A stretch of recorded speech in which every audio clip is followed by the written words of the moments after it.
Okay, so get this. I found this flyer, right? And it's for International Day of the Girl Child, Okay. which is awesome in and of itself. Right. But it's not just like a general thing. It's like hyper-specific, October 11th, Buwama Playground, Mpigi, Uganda. Wow, very specific. I like it. Right, like you know they're serious. But here's the real kicker, the tagline. Breaking barriers to girl-child education in Mpigi. How do you even begin to unpack that at a single event? You know, it's interesting you say that because it really speaks to something I find super important when we talk about these big global issues.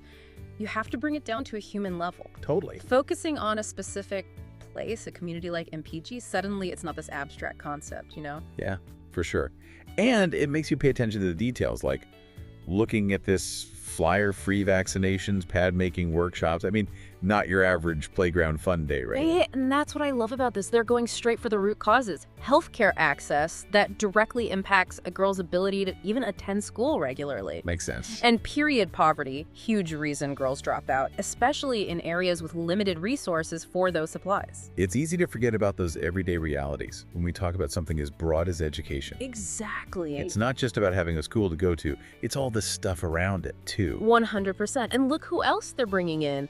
Local leaders, cultural figures, even religious leaders. Yeah, that was interesting to me, too. It's got to be more than just symbolic. All right. Oh, absolutely. Deeply ingrained cultural and societal beliefs, they play a huge role. Yeah. Getting buy-in from all parts of the community, that's how you start to shift those norms. It's like building a coalition for change, not just a one-off event. Exactly. Okay, but here's the part that really got me, and I want to know your take on this.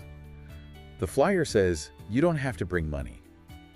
Interesting. Is that even, like, possible? I mean, everything needs funding, right? It does, and this is where their approach is so smart. They're all about what are called in-kind donations. In kind. In kind, instead of just cash, which is, don't get me wrong, always needed. They're asking for things like pads, soap, even building materials for toilets. Okay, so practical stuff. Stuff that directly tackles the barriers we're talking about. So it's about empowering the community to be part of the solution, not just relying on outside funding. Exactly. It's sustainable. Donated pads, they don't just help one girl once, they help keep girls in school long term. It builds that capacity from within. Exactly. Which is amazing. And it kind of ties into that whole community involvement thing we were talking about. Yeah. Because then they go on to list all these different groups they want to be there, partner organizations, businesses, cultural leaders. They even call out why you, the listener, specifically. Like, hey, you listening right now, we want you there. Uh-huh. Right. But seriously, it Yeah. makes you realize this isn't just a local issue. It's something we should all care about. Yeah, it is. And the most powerful solutions, they're driven by the voices of the community itself. Particularly, I think it's important to highlight the voices of women. Because when women are empowered to lead, but even just showing up, you know, being present at an event like this, it's a form of advocacy. It sends a message. We care about girls' education.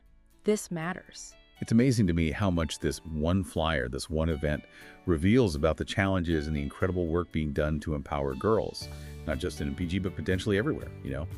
Any final thoughts on what makes initiatives like this so impactful? What can we learn from this? You know, for me, it's that combination of direct action, Yeah. the event itself, those tangible donations with the long-term vision.